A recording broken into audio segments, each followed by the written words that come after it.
And she started going into channel mode, and I tell you what, if people don't believe in shape-shifting, they should have been there.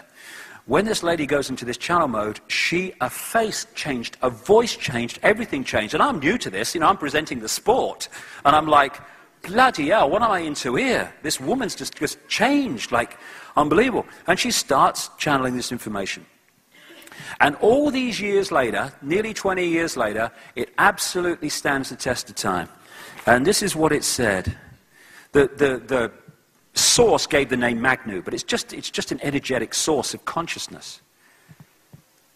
I feel you are sensing now the energies coming in, the energies surrounding your planet. This is causing many of you to ask questions. Remember, this is 1990. It is causing many of you to reevaluate completely your way of life, where you feel you wish to go, what you want to do. It is causing tremendous upheavals. Some of these upheavals are confusing. Very distressing, very disturbing. Some people in partnerships are finding they can no longer continue in those partnerships because their partners cannot tune into what they are tuning into. It is causing a great deal of disturbance. And as I have said to this sensitive on more than one occasion, that you must organize yourself into groups to support each other. Now then, my own allegiance with your planet goes back to an Atlantean period when there were many energies being used and information and knowledge being used which were for particular reasons of safety withdrawn, shall we say, to prevent complete catastrophe, to prevent total destruction of your planet. I would suggest that these energies that were withdrawn created the need to bridge the gap which we were energetically getting sustenance from before in what we call food, and the law of the wild all started coming in and all that stuff. Just my view anyway. One could say that these were sort of emergency measures, if you like, to prevent the inhabitants of this planet from an untimely destruction. Now at that time, shall we say, this knowledge was distributed only to the few. It was taught in what one could call a temple setting, though I'm very careful about using this word. It has connotations maybe. So let me use that word in the broadest possible sense. There were those initiated into this knowledge, there were grades of initiation, and those who passed the full initiation, they were called the guardians of the light, the keepers of the secret knowledge. This is the context from which I am coming. There came a time when this knowledge and the energies were withdrawn. It is very difficult for me to explain to you precisely what I mean by that, so I will let you mull these things over. As the energies around your planet quicken, again, this is 1990, as these latent energies, these energies which have been withdrawn, will now be phased back in. They will gradually be awakened. As the consciousness level of your planet raises itself, those of you who are working together to raise your consciousness, you will be able to hold more and more refined vibrations, and so we will be able to use you as a catalyst to feed in more and more energies.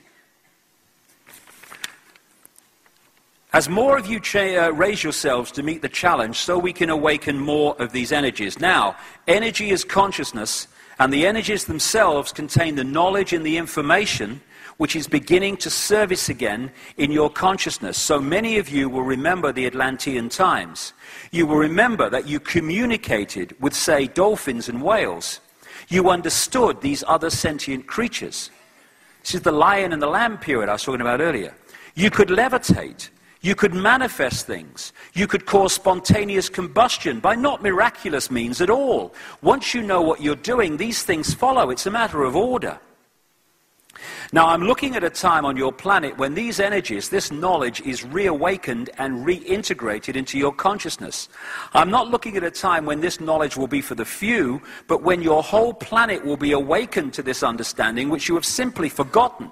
It's not a matter of new information, it's a matter of remembering who you are and where you come from.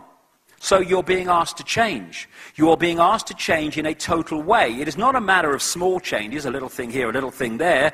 You really are being asked to turn yourselves inside out. There is a massive shadow which must be cleared, and it is up to you, light workers as it referred to, such as yourselves, to focus yourselves on that challenge.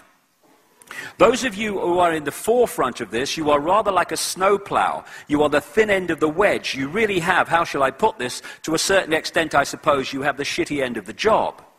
You have got to do an awful lot, but nevertheless you are capable of doing an awful lot. That is why you have chosen to come. That is why you are here, what you are here for, to really, decoded by the psychic, to really shovel some shit and therefore make some space behind you to make it easier for the others. Now, as in your human body, there are energy lines around your planet, through your planet, which correspond, I suppose, very much to the acupuncture lines and meridians in your body. Where two lines cross, you create a vortex, a tiny vortex if it's two. The more lines that intersect, the bigger the vortex. Therefore, where you have a chakra, you have a large vortex of intersecting energy. It is the same with your planet. Where most lines cross, there is the biggest vortex. Now, you could say that the plexus in and around the islands you call the British Isles is the hub of the wheel of plexuses and energies which surround your planet. It has acted in other times like a fail-safe device.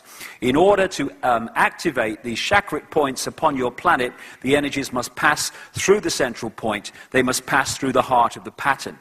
And that latter piece is one of the major, perhaps the major reasons why the Illuminati have focused so massively on the United Kingdom, Britain, the British Isles, these tiny little islands which have more standing stone circles and ancient earthworks per square mile than anywhere else in the world, particularly along the western side of the country and across the Irish Sea into Ireland, because the ancients knew where these vortex points were, and they built their stone circles and stuff on that.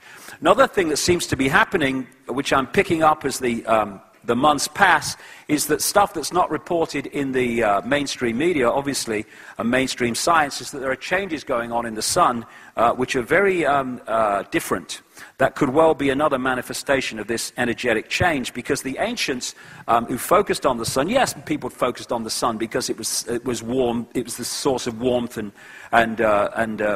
growth and all the rest of it. But there's another level where the sun is not just a source of warmth. It is actually a generator of energy, knowledge, information, which we pick up as well. The sun is very, very much more than it appears to be. And so this energetic change is now happening, and it's waking more and more people up.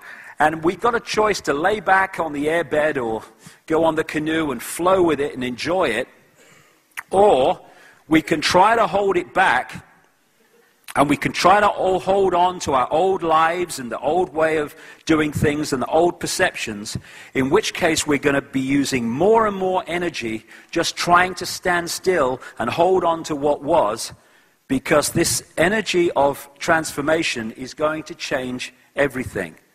And one of the things it's going to do is break up this structure, which is an energetic construct that has been put together to enslave us, and it's going to bring about, eventually, the kind of world that was here before, as this construct breaks up in the face of this correction. And we have this time to choose whether we're going to go with it, or whether we're just going to try to hold on to what the life that we've had before, and the perceptions we've had before. And the choice, that fork in the road, like I said earlier, is to go with the head and the mind and let that dominate our perception and decision-making, or to go with the heart and let our feelings and intuitive knowing lead us in the directions that we need to go. If we feel, I'm not telling people what to do, it's not my job, it's not my business, but I can tell you, like I said earlier, what transformed my life is when I decided that when this and this were at odds, I was going with this.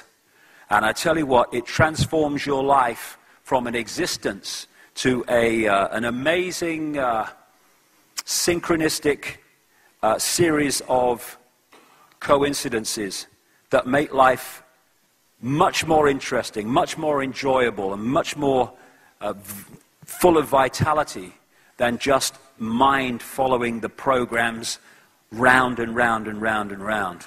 And like I just said earlier, you know, the breakdown of the old structure, which I'm increasingly convinced is what's happening. You know, the Illuminati and the reptilians and all this stuff, you know, they think they're in control, but they're not really. I mean, compared with consciousness and the fuller expansion of reality, I mean, they're a fly on an elephant's back, really.